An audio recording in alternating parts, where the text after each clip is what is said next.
Untuk mengetahui bagaimana Polsek Ciputa Timur Polres Tangerang Selatan melakukan mediasi humanis antara warga dan sekolah terkait kebijakan penerimaan peserta didik baru, saat ini kita telah terhubung dengan Kapolsek Ciputa Timur, Kompol Bambang Askar Sodik. Selamat siang, Pak Bambang. Selamat siang Mbak Ines, Assalamualaikum. Waalaikumsalam, Pak. Pak, izin Pak, mungkin dapat dijelaskan permasalahan awal dari unjuk rasa warga terkait dengan PPDB sekolah tersebut, Pak. Silakan.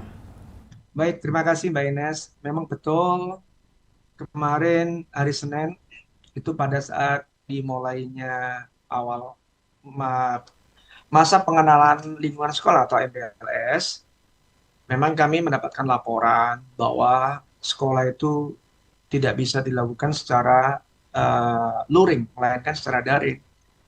Dan atas permohonan dari pihak kepala sekolah, kami hadir sebagai representasi negara.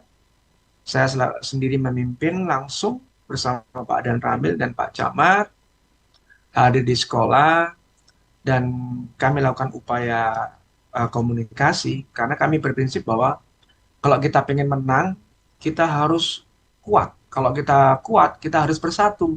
Kalau kita harus bersatu, harus banyak melakukan silaturahim.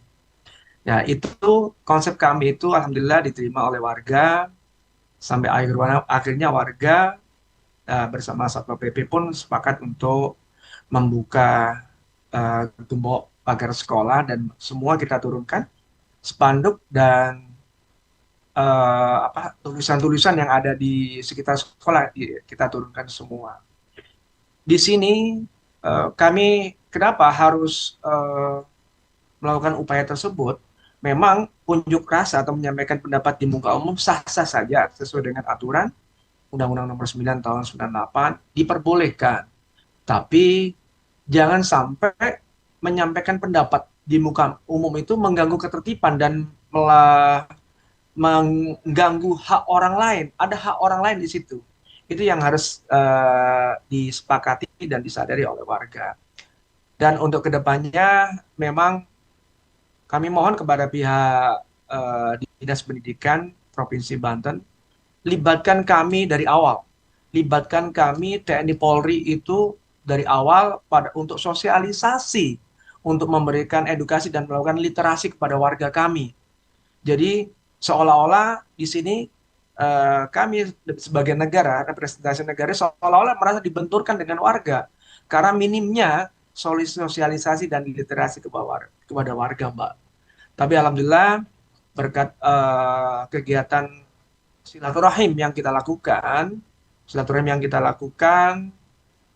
antar antar warga melalui Babin Kamtibmas, melalui Babinsa, alhamdulillah tidak ada gesekan atau tidak ada permasalahan yang lebih besar lagi, Mbak. Dan warga juga menyadari bahwa saya harus bisa melihat perubahan yang ada untuk menyiapkan putra-putrinya dengan sistem yang baru harus belajar yang tekun agar nilainya bisa memenuhi syarat untuk masuk sekolah terdekat. Mungkin gitu aja Mbak Ines.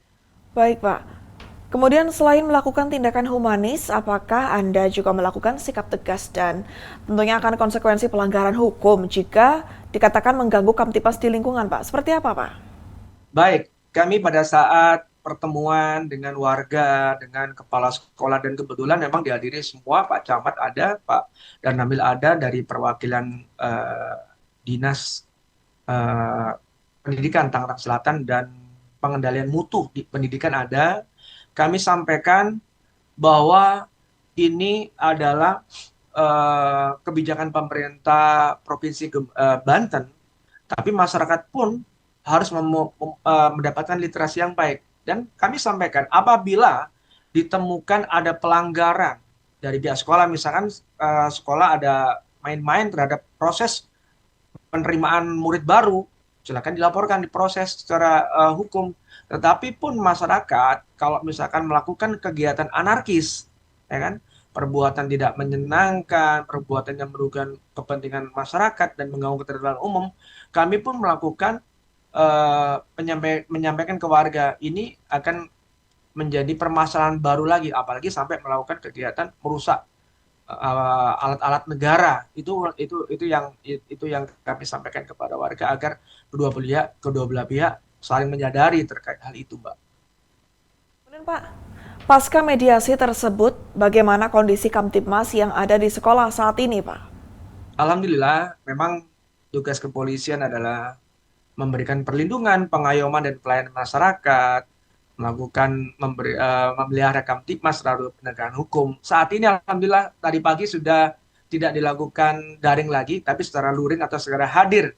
Siswa hadir dan kami siap lebih awal dari pagi, dari jam 6, jam setengah 7 kami hadir di situ melakukan gatur lalin, menjaga kondisi Kamtibmas tetap aman dan masyarakat bisa melakukan pengantaran anak sekolah dan murid bisa belajar dengan baik, Mbak. Alhamdulillah hari ini tidak ada masalah dan proses MPLS hari kedua dilakukan secara langsung atau secara luring.